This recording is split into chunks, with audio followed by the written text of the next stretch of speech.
पुण्यात्माओं, इस अमर कथा में अरुचि ना करना है।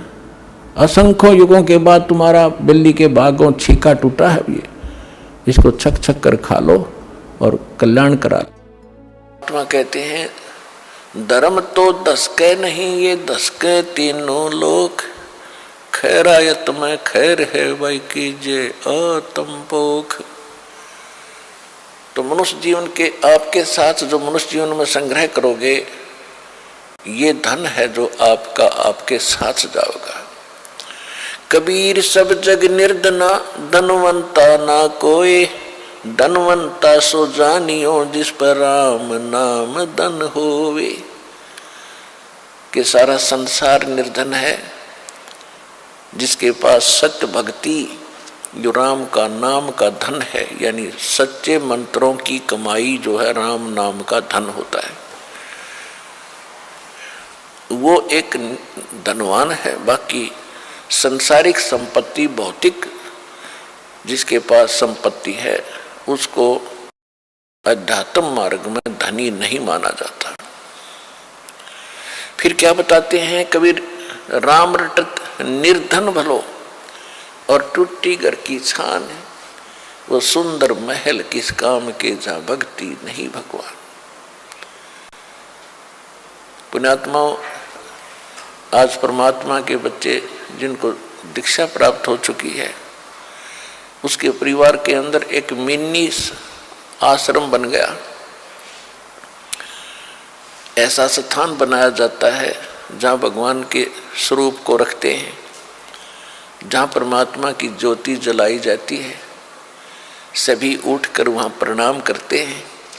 सुबह और शाम दोपहर को भगवान की चर्चा चलती है, रमैणी होती है, आरती होती है, सुबह के नित्यनेम होते हैं।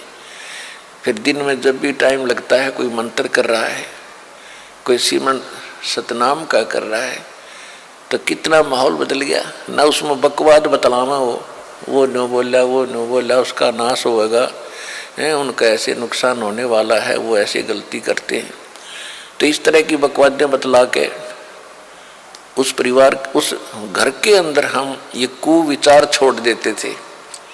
फिर वो कुविचार हमारे मस्तिष्क में टकराते रहते थे, हमें डिस्टर्ब रखते थे, शांति नहीं होने देते हैं। और जब परमात्मा की महिमा और अमृतवाणी जब स्टार्ट होती है, तो कुविचार ऊपर चले जाते हैं और सुविचार उस घर में धीरे धीरे स्थापित होने लग जाते हैं। फिर घर में शांति शुरू हो जाती है। ये तरीका है। अब कहीं भी परमात्मा की चर्चा नहीं। सुबह उठते या तो न्यूज़पेपर पढ़ देंगे जिनमें कोरी झूठ बकवाद भर रखी होती है, समाचार पत्र, या टीवी चलाएंगे, समाचार सुन लेते हैं, सारे दिन बकवाद गड़े, या फिर फिल्म देखेंगे। तो जब तक प्राणी के पूर्व जन्म के शुभ संस्कार चलते हैं, तब तक वो कुछ भी करता रहे। और सपने में भी भगवान याद ना करो, उसको सारे सुख मिल रहे होते हैं। तो संसार ये देखता रहता है, भगत भी डिस्टर्ब हो जाते हैं कि हम भक्ति भी कर रहे हैं, हमें आपत्तियों का फिर भी कोई ना कोई सामना करना पड़ जाता है।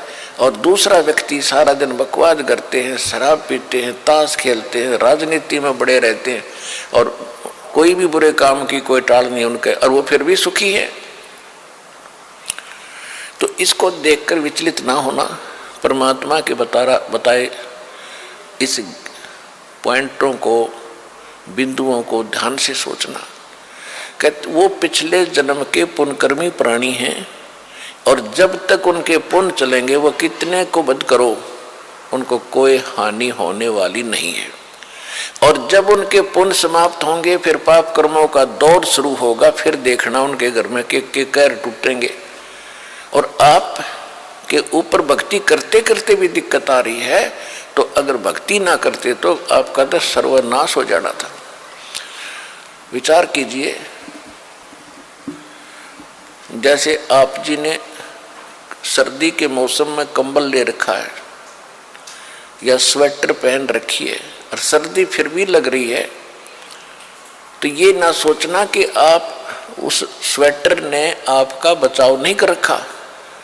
अब जैसे यहाँ भक्त कई कहते हैं जी हमने पाठ भी करवा लिया, जोत भी बोल दी, चौथी हाजरी भी लग गई, अभी तक हमें कोई विशेष लाभ नहीं हो पा रहा। ये तो हो ही नहीं सकता कि जब आप इतना कर्म कर रहे हो भक्ति का तो कोई लाभ ना हो। ये तो आपकी अनजान सोच है, बालक बुद्धि है। अब जैसे सर्दी का मौसम है, किसी ने स्वेटर पहन ली और फिर भी उसको सर्दी लग रही है, तो ये ना सोचना कि स्वेटर ने अपना काम ना कर रखा। स्वेटर अपना काम कर रही है, लेकिन सर्दी अधिक है तो उसके लिए जर्सी और पहन ले ऊपर के, और उसके बाद भी सर्दी महसूस हो रही है तो कंबल ओढ़ ले। यानी ये नहीं है कि ये कहना कि मैंने जर्सी भी पहन ली फिर भी सर्दी का लग रही हाथ पैरों को, तो ये तो अनजान व्यक्ति कहेगा जिसने इस प्रोसेस का पता नहीं, भगवान के मार्ग का ज्ञान नहीं। तो जो आप पुण्य कर रहे हो और विधिवत कर रहे हो, पूरी विधि यहाँ पर प्राप्त है। गुरु जी के बिना दान करना व्यर्थ है। आप जी को सतगुरु मिले, आप जी को विधि मिली है, आपको पूर्ण परमात्मा मिला है, पूर्ण परमात्मा का मार्ग मिला, सतभक्ति मिली है, और फिर आप साधनाएं सही कर रहे हो, तो आप ये ना सोचना कि आपको लाभ नहीं हो रहा। आपके पाप कर्मों की सर्दी घनी है, और ये करते करते भी कहीं ना कहीं से थोड़ी बहुत ठंड महसूस हो रही है। यदि ये ना कर रहे होते तो नमूनिया होकर मर जाते, ये समझ लेना।